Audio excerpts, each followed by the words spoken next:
కేంద్ర ప్రభుత్వం పెంచినటువంటి గ్యాస్ ధరలను, పెట్రోల్ డీజిల్ ధరలను వెంటనే తగ్గించాలని వరుసగా 11 ఏళ్లుగా పెట్రోల్ డీజిల్ గ్యాస్ ధరలతో కోట్ల రూపాయల అదనపు భారాన్ని మోపుతూ నరేంద్ర మోడీ ప్రభుత్వం చేస్తున్నటువంటి ప్రజా వ్యతిరేక విధానాలు నిరసిస్తూ CPIML mass line ప్రజాపంత all India జాతీయ కమిటీ పిలుపు మేరకు ఇవాళ నిజామాబాద్ జిల్లా కేంద్రంలో కేంద్ర ప్రభుత్వం యొక్క దిష్టిబొమ్మను దగ్ధం చేయడం జరిగింది.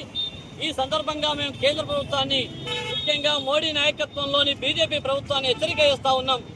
400 రూపాయలు యూపీఏ ప్రభుత్వ హయాంలో 400 రూపాయలకు గ్యాస్ ధర ఉన్నప్పుడు, 64 రూపాయలు పెట్రోల్ ధర ఉన్నప్పుడు, 50 రూపాయలు డీజిల్ ధర ఉన్నప్పుడు మీరు ఎన్నికల సమయంలో ప్రచారం చేస్తూ ఇవాళ బీజేపీని అధికారంలోకి తీసుకొస్తే సగానికి పైగా ధరలు తగ్గిస్తామని మాట్లాడారు. స్మృతి ఇరానీ అయితే ఏకంగా మన్మోహన్ సింగ్ కి ఇవాళ గాజులు పంపి చీలను పంపిన పరిస్థితి ఉండే. మరి 11 సంవత్సరాలైంది. 400 ఉన్నటువంటి సిలిండర్ ధరని 900 వేసి ఇప్పుడు కొత్తగా మళ్ళీ 50 రూపాయలు పెంచడం ఇది అన్యాయం కాదా అని చెప్పేసి మేము మోడీ ప్రభుత్వాన్ని ప్రశ్నిస్తా ఉన్నాం. పెట్రోల్ డీజిల్ గ్యాస్ ధరలు ఇవాళ అంతర్జాతీయంగా క్రూడాయిల్ ధరలు సగానికి పైగా తగ్గుతుంటే, అంటే 2014లో ఉన్నటువంటి క్రూడాయిల్ ధరల కన్నా తగ్గితే ఇవాళ అంటే 65 రూపాయలు ఉన్నటువంటి పెట్రోల్ ధర, డీజిల్ ధర ఇవాళ తగ్గాలి. కానీ వాస్తవానికి 110 రూపాయలు పెట్రోల్, డీజిల్ ధర 100 రూపాయలకు పెరిగింది.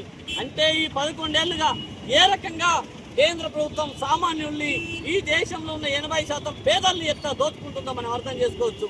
ఇప్పటికైనా మేము ప్రజలకు విజ్ఞప్తి చేస్తా ఉన్నాం.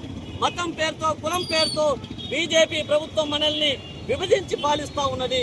ఆ వెలుగులో కార్పొరేట్ కంపెనీలకు లక్షల కోట్ల రాయితీలు ఇస్తూ పేద సామాన్యుల మీద మాత్రం ఇలా వేల కోట్లు, లక్షల కోట్ల భారాన్ని మోపుతా ఉన్నది.